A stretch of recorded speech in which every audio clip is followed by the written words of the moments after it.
प्राचीन काल में प्रियंवद नाम के एक महाप्रतापी और धार्मिक राजा हुए। उनकी रानी मालिनी भी भगवान में आस्था रखने वाली धर्मपरायण स्त्री थी। जब दोनों को वर्षों तक कोई संतान नहीं हुई तो उन्होंने महर्षि कश्यप के मार्गदर्शन में पुत्रेष्टि यज्ञ का आयोजन किया।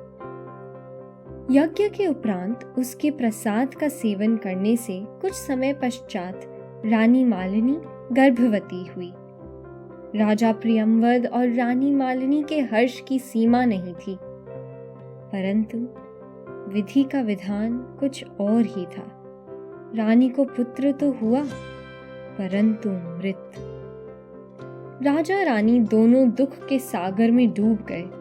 राजा का मन राजपाट से हटने लगा। अपने पुत्र को लेकर जो स्वप्न उन्होंने देखे थे वही अब उनको डराने लगे थे। जब उनका दुख उनसे और सहन नहीं हुआ तो उन्होंने अपने प्राण त्यागने का निर्णय किया।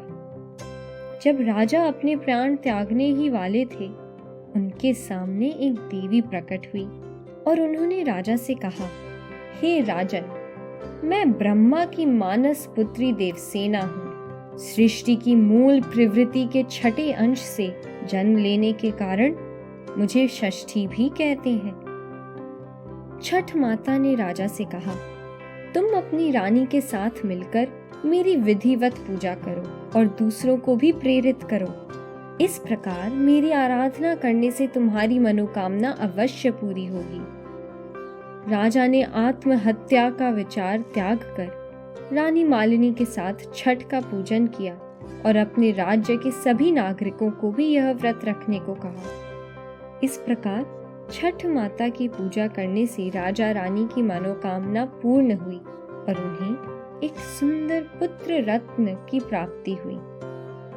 जिस प्रकार देवी षष्ठी ने राजा प्रियंवद और रानी मालिनी को संतान का वरदान दिया, उसी प्रकार छठ माता आप सभी की मनोकामनाएं पूरी करे। सूत्रधार की ओर से आप सबको छठ पूजा की हार्दिक शुभकामनाएं।